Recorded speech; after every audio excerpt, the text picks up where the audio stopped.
Kaunist keskhommikut. Täna on stuudios Keskerakonna esimees Mihhail Kõlvart, Keskerakonna Riigikogu fraktsiooni esimees Lauri Laats ja mina saatejuhina Janek Mägi. Ja millest meil siis ikka selliste kliima soojenenud ilmadega rääkida, kus temperatuur kogu aeg tõuseb.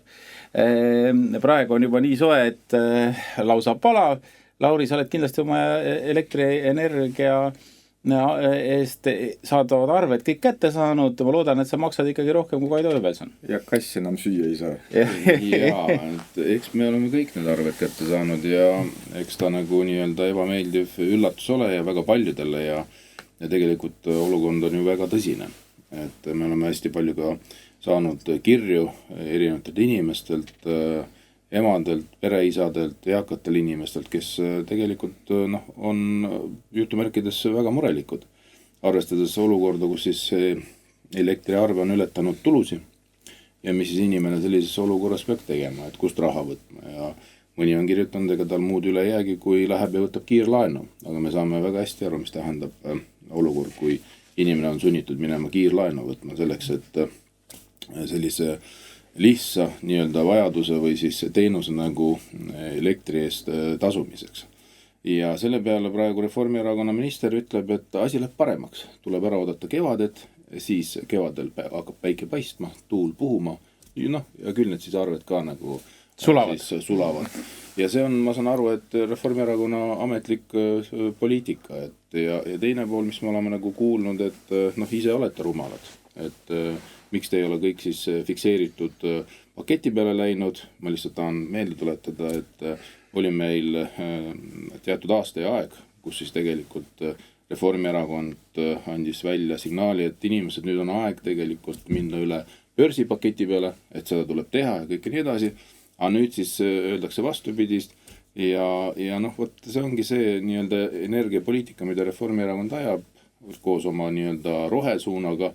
Ja see on viinudki meid sinna, kus me praegu oleme ja tegelikult kiireid ju lahendusi ei ole, aga samas Keskerakond on välja pakkunud praegu nii-öelda ajutisi meetmeid, mille osas me andsime sisse eile ka otsuse eelnõu, vaatame, kuidas valitsusel reageerib, aga eilse nii-öelda Riigikogu päeva nii-öelda osas ma võin öelda, et seda teemasid me käsitlesime ka Riigikogu saalis. Ega peaminister ei olnud rahvaga jälle. Ehk siis rääkis enam-vähem samad juttu, mis minister Sutt, et kui kevad tuleb, asi läheb ikkagi parem. No selle peale tuleks isegi mina, et kui kevad tuleb, et siis võib ilm minna soemaks ja ka tuba. Aga mida Mihhail tuleks teha, et järgmisel aastal olukord oleks natukenegi leebem kogu ühiskonna jaoks, kui ta praegu on? Tegelikult ma arvan, et ka tänane kriis ei ole veel lõppenud.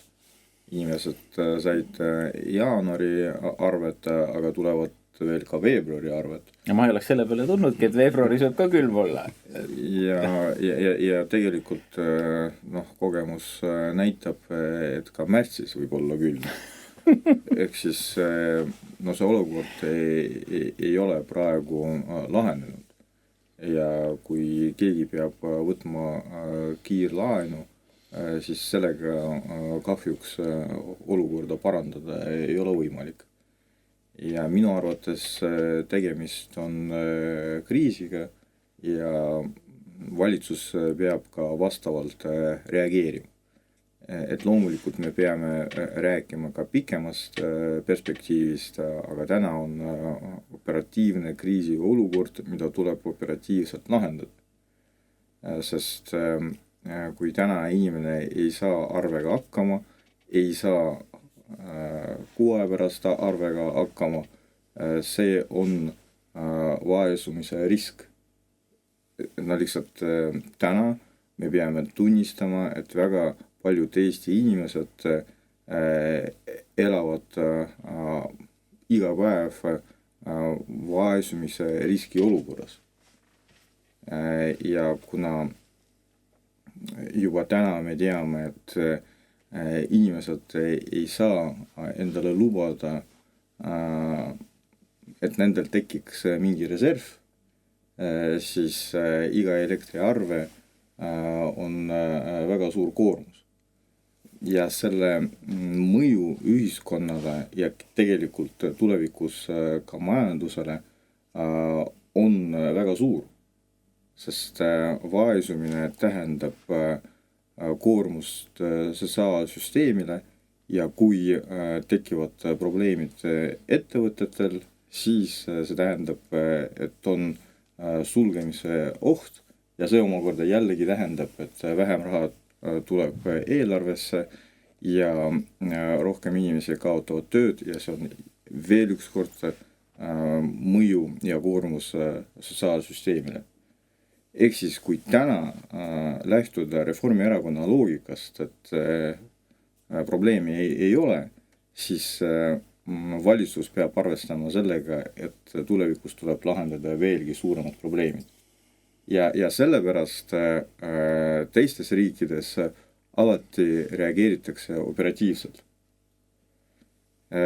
Soomes vaatamata sellele, et seal on elektri hind 2 korda väiksem, räägitakse toetusmeetmetest.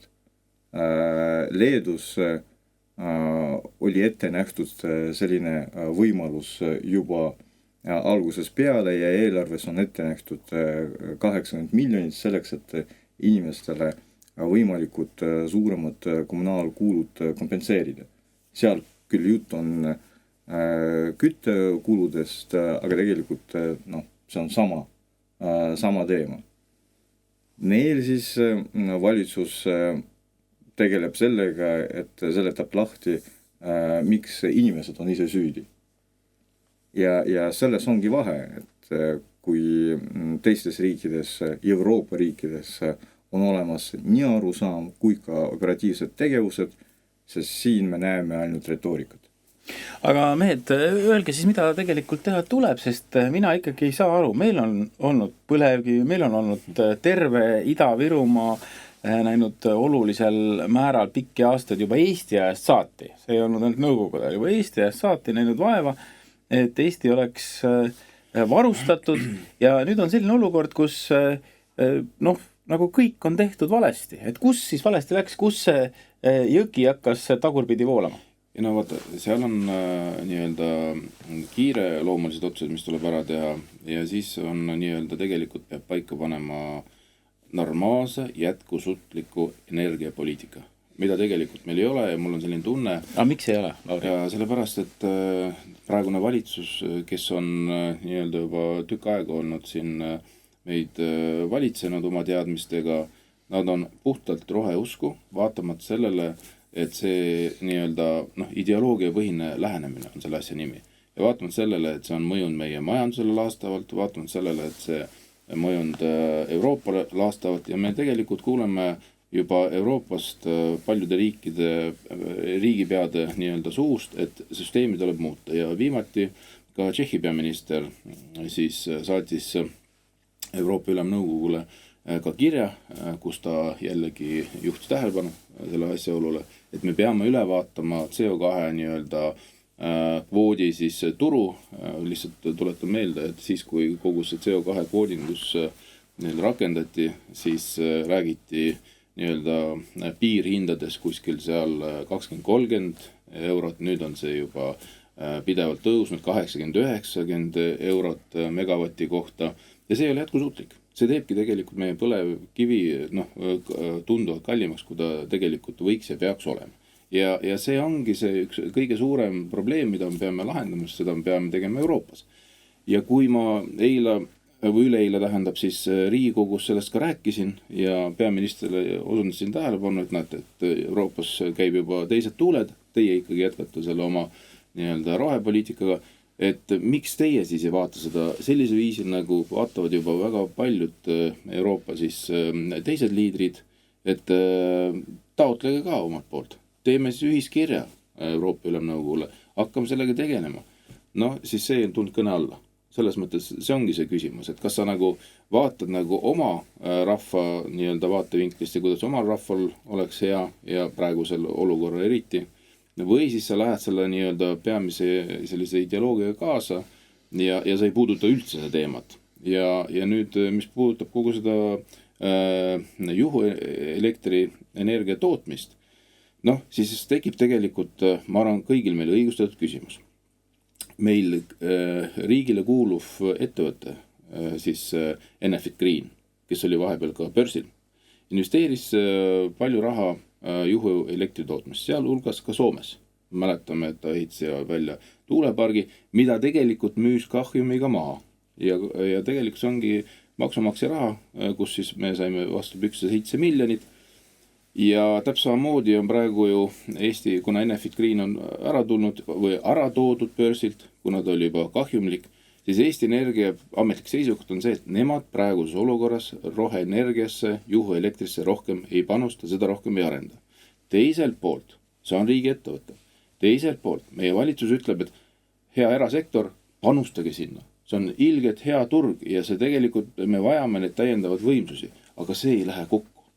Miks siis on nii, et üks nii-öelda ettevõtte omanik ütleb riigi näol, et ärge rohkem teeme seda, see on kahjumlik. Aga teiselt poolt antakse signaal, et see on kõigi lahendus. Kõigi lahendus on see, et kui meil tekib järsku, peaks tekkima seda tuult ja päikest juurde ja samas minister Sutt ütleb, aga tegelikult on nii, et me näeme, et talvel see ei toimi ja tuleb oodata kevadet, siis paistab päike ja puhub tuul ja asi läheb paremaks. Aga ma saan aru, Mihhail, et tegelikult meie perspektiiv ongi see, et me toodame elektrit ainult suvel, siis kui see on võimalik ja talvel siis puhkame. No kui rääkida tõsiselt, siis... Ma olin täitsa tõsine. Olgu, see oli nali. Ei, no ma jätkan seda kohe. Üks Reformierakonna liige, parlamendi liige, oma Facebooki postitus ütleski, inimesed koguge suvel raha selleks, et saaksite talvel ära maksta arved.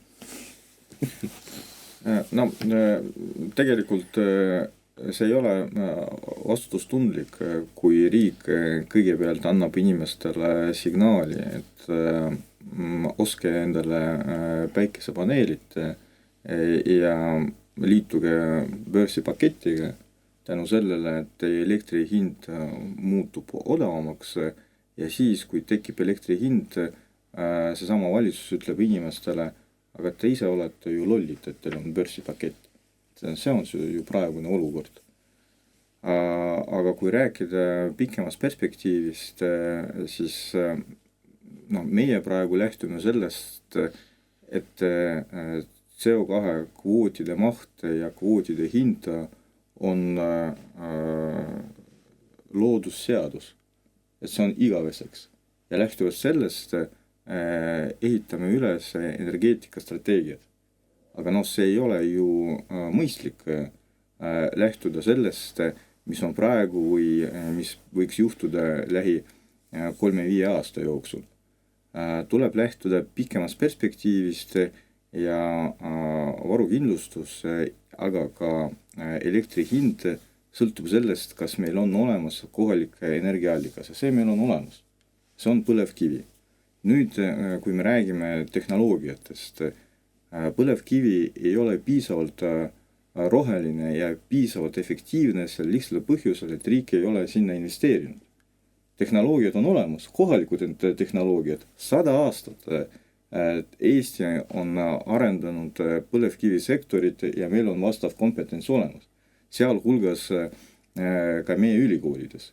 Ja teadlased sellest räägivad, et palun, see on olemas, miks te seda ei kasuta.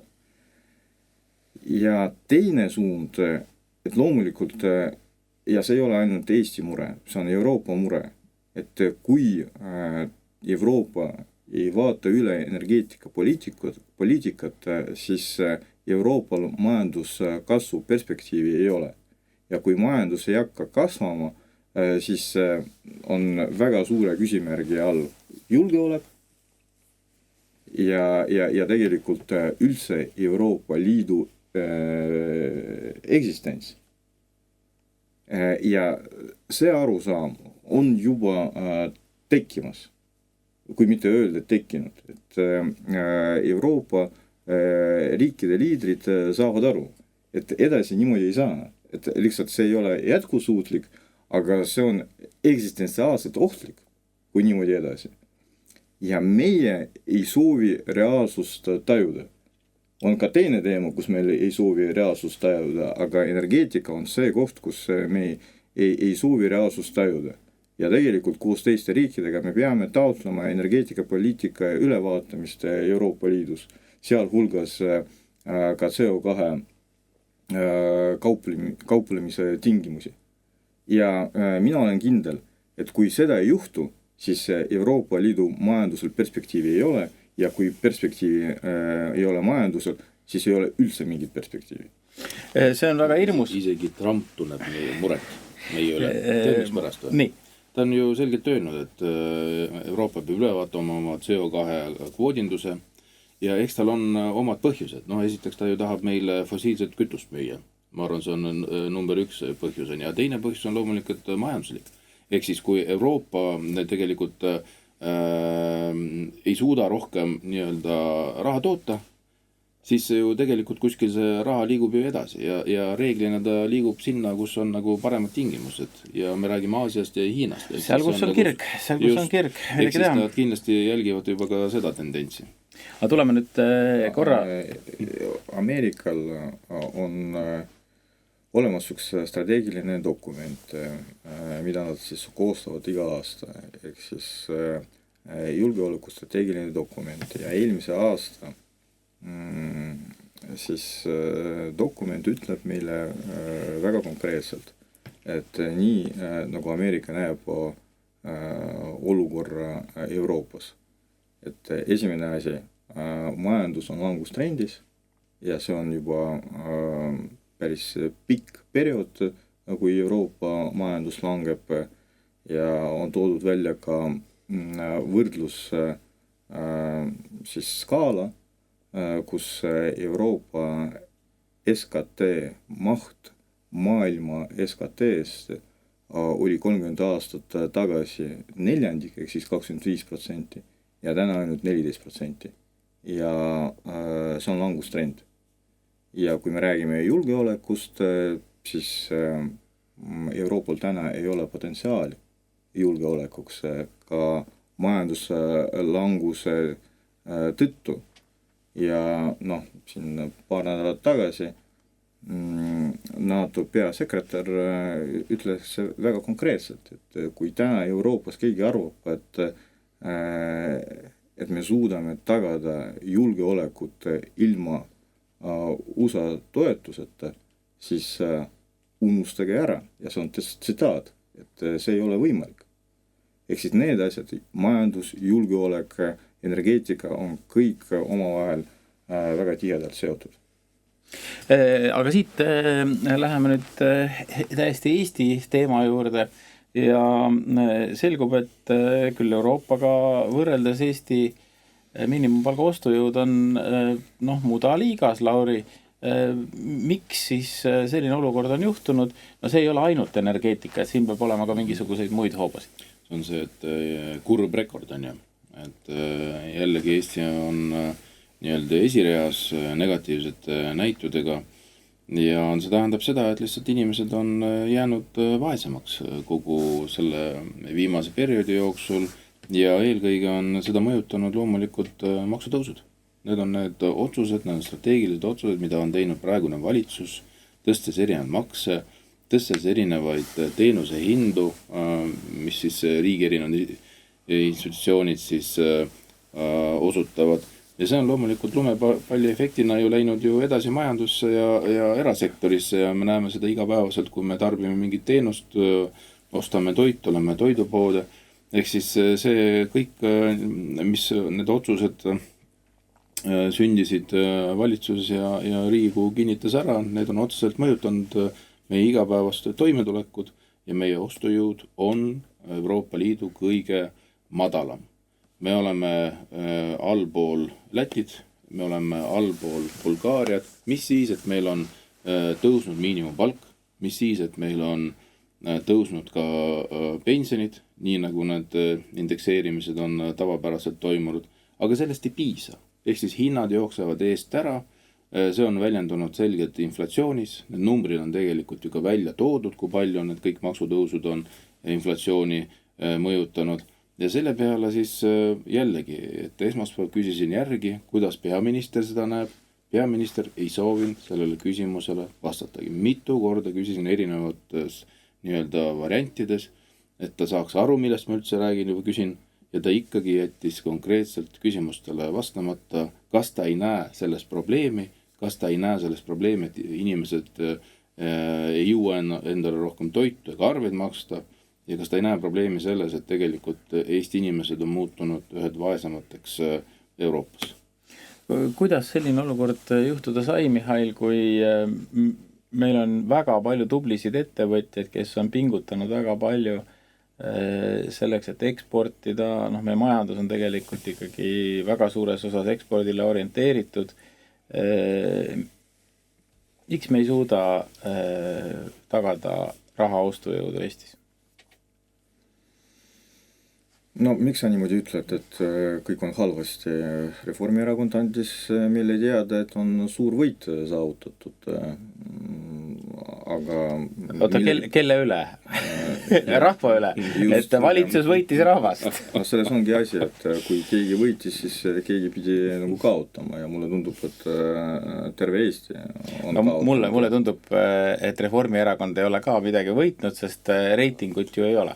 No vahepeal see hakkas isegi kasvama, ma arvan, et sellised loosungid ja see niinimetatud maksuküüru kaotamine andis ajutise efekti. Ja mis saab edasi, nagu aeg näitab. Aga vaata, see inimeste ostujõud ei saa käsitleda eraldi majandusseisust. Et need asjad on otse omavahel seotud, et loomulikult kui inimesed vaesuvad, ostujõud langeb, siis ka majandusega toimub sama asi. Ja kui me ju tegelikult hoiatasime, et kui me hakkame täiendavalt kriisi ajal maksustama inimeste ostujõu võimalusi, siis tekib vastupidine efekt, et riik ei saa raha rohkem eelarvesse, vaid inimesed kulutavad vähem ja seega majanduse areng aeglustub. Ja tegelikult tekib vajadus makset tõsta veelgi rohkem. Ja see on juhtunudki. Et tõesti üks kord, siis teine kord, siis hakati vaatama, et mis on veel need võimalikud riigiteenused ja aktsiisid, kust saaks veelgi rohkem riigile raha. Ja tekkis see nõiaring, et selles võib-olla ongi peamine probleem, seisnebki peamine probleem, et valitsusel puudub elementaarne majanduspädevus. Muuseas, mina soovitaksin ikkagi valitsusel veel makse tõsta, sellepärast, et Astrid Winklenil jõudis Rootsis 70. aastatel makse 108% sissetulekust. Et tegelikult ruumi on veel küll. Aga vaata veel üks aspekt, et Reformierakonnale, aga ka teistele, ma ei tea, kuidas nimetada, et liberaalsed erakonnad, meeldib rääkida sellest, et vaadake, Keskerakond alati pakub toetusi nagu lahendamiseks. Ja ongi nii, et operatiivse kriisi lahendamiseks ongi vaja operatiivselt sekkuda ja inimesi nagu toetada. Ja mitte ainult inimesi, ka ettevõtted tihti vajavad toetusi. Ja see ei ole mingi vasakpoolne poliitika. See on tegelikult poliitika, mis on tingitud hetkeolukorraga. Ja see arusaam on suurtes riikides olemas. Vaata, see elektri hindade kriis, ehk siis energeetikakriis, kus me praegu oleme, on täna eelkõige meie riigi mure. Aga kui sa mäletad, veel enne sõja algus oli üle Euroopa suur energeetikakriis. ja siis sellised riigid nagu Saksamaa ja mitte ainult Saksamaa otsustasid, et on vaja toetada nii inimesi kui ka ettevõtted, eelkõige ettevõtted. Ja see oli see hetk, millal eelkõige ekspordile orienteeritud ettevõtted Eestis hakkasid enda potentsiaali kaotama. Ja mõned suur osa nendest hakkasid ka uksed kinni panema. Sest konkurentsivõimekus hakkas langema juba siis 4-5 aastat tagasi, kui plahvatas esimene energiakriis ja meie ettevõtted ei saanud toetust riigi poolt, aga teistes Euroopa riikides ettevõtted said toetust ja loomulikult meie ettevõtted ei olnud konkurentsivõimelised. Ja siis nad hakkasid ka kaotama enda osa Euroopa turust. Need asjad niimoodi ongi omavahel seotud. Aga nüüd meil on mõni hetk veel, me peame ühte väga olulist teemat veel siin saate lõpus lahkama. Eelmisel nädalal juhtus selline lugu, et Eesti Vabariigi presidendist sai märklaud number 1, et kõik, kes tahtsid noolt visata, seda ka tegid. Ja nüüd minu arvates on nagu selline suur küsimus, et kas selleks, et populaarsest presidendist lahti saada, tuleb teda näidata siis sellises erakordselt halvas valguses. Oli värske uuring, mis näitas, et Alar Karis toetab 58% Eesti inimestest populaarsuselt ja Arvo Pärt oli alles teisel kohal 55-ga. Et kas need on omavahel seotud? Tead, loomulikult see, mis toimus eelmine nädal, et eks ta oli väga inetu. Ja minu arust oli väga inetu, et selline löök tuli Välisministeeriumi välisministri näol selle asemel, et juhul kui on midagi jäänud nii-öelda arusaamatuks, selle asemel, et võtta telefon kätte ja helistada siis presidendile ja siis täpsustada erinevaid siis sõnumid, mida tol ajal president andis. Selle asemel otsustati tegelikult alustada ametlikku siis avalikku nii-öelda sõda. Ja võib-olla see oligi eesmärk. Ja ma arvan, et vaadates praegust seda aastat, kus me oleme selgelt presidendi valimiste aastas, seda mängu, sisepoliitilist mängu alustati ja seda tegelikult me ei saa ja ei tohi endale lubada. Me ei saa seda lubada praegus olukorras, me ei saa seda lubada väikse riigina. Ja loomulikult me näitame selgelt nii välismaailmale, mis meil siis tegelikult toimub, et isegi sellise väikse riigis me ei suuda nagu omavahel kokku leppida väga olulistes küsimustes ja presidendi staatus ja valimised on loomulikult oluline küsimus ja see ei näe üldse hea välja ja seda märkavad väljaspool Eestit ka. No Mihhail, kas on siis nii, et presidendiks kõlbab ainult selline inimene, kes Eestis põhimõtteliselt ei olegi elanud, kes tegeleb ainult välispoliitiliste ajalehtede lugemisega, nagu viimasel ajal Eesti ajalehtedest ja portaalidest mulje on jäänud? No, alustame sellest, et meie presidendi valimissüsteem soodustab sellist lähenemist, et on mingi kitsas ring inimesi, kes omavahel otsustab, kellest võiks saada president. Et tegelikult me peame tunnistama, et niimoodi see asi käibki. Et on olemas suhteliselt kitsas ring, ehk siis koalitsiooni erakondade juhtkond, kes mingi hetk istuvad ja siis hakkavad arutama, kes see võiks olla. Ja kui president saab olema valitud Riigikogus, siis tõenäoliselt see saabki olema kitsa ringi inimeste valik.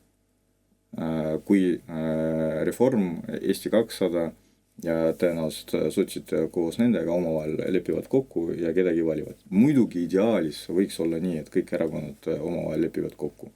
No, sellist võimalust ma täna kahjuks ei näe. Ehk siis laiem ring tekib ainult siis, kui Riigikogu ei vali ja siis peab otsustama valijameeste nagu kogu. Siis tõepoolest tekib nagu laiem ring ja siis on rohkem võimalusi, et see valik saab olema demokraatlik või rohkem demokraatlik. Nüüd see rünnak presidendi vastu, minu arvates see on 100% valimiskampaania. Ma isegi ütleks, et infooperatsioon, et see ei ole esimene kord, see on juba teine katse, kuidas püütakse presidenti diskrediteerida. Ja täna mulle tundub, et keegi seda enam ei varja ka, et käibki presidendi vastane kampaania. Kahjuks ka mõned meediakanalid löövad kaasa. Ja see kõik toimub Eesti rahvusvahelise maine ja ka julgeoleku arvelt. Et kui meie potentsiaalne vaenlane näeb, et toimub selline kodusõda, kui meie liitlased näevad, et me ei suuda suuremate küsimuste puhul omavahel kokku leppida, ja see ei ole isegi kokkuleppe küsimus, tegelikult ju vaidlust, põhimõttelist vaidlust ei ole. Et Eestil on suhteliselt ühine arusaam julgeolekupoliitikast. Aga kuna on soov kasutada sisepoliitilistest küsimustest või sisepoliitilisest võitlusest julgeoleku küsimusi ja rünnata praegust presidenti selleks, et teda diskrediteerida, siis ju tekib ju selline arusaam, et meil ei ole ühtsust. Ja see on kõige ohtlikum signaal, mida me praegu andsime nii potentsiaalse vaenlasele kui ka tegelikult liitlastele. Ja vaata, ega muster on ju sama, et seda julgeolekukaarti on kasutatud ka erakondade vastu, erinevate erakondade vastu.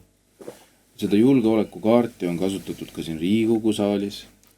Kui me selgelt andsime märku, et üks või teine otsus meil ei sobi või see eelarve ei sobi, maksutõusud sellisel näol ei sobi, siis jällegi oli julgeolekukaart laual. Ja nüüd kasutatakse sama julgeolekukaarti siis uues mängus, mida nimetame presidendi valimised. Ehk siis nii muster on sama, jõud on samad ja see kindlasti ei ole jätkusuutlik ja see kindlasti välismaailmas meie nagu riigi staatust devalueerib.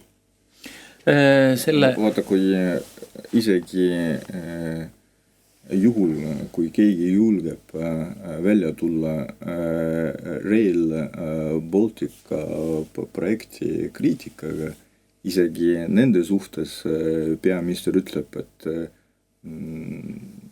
te olete julgeoleku oht. Ja see on see kaart, nagu Lauri ütles, mida täna poliitikas, aga kahjuks ka ühiskonnas kasutatakse peaaegu igas valdkonnas. Kui sul ei ole mida vastata, kui sul ei ole argumente poliitilises vaidluses, siis sa ütled, aga te olete julgeoleku oht. See on päris kurb, et me ise õõnestame oma jalgealust mitmes küsimuses, aga tänase Keskhomiku külalised saate tegijad olid Keskerakonna esimees Mihhail Kõlvart, Keskerakonna Riigikogu fraktsiooni esimees Lauri Laats ja mina saatejuhina Janek Mägi. Keskhomik jälle täna nädala pärast.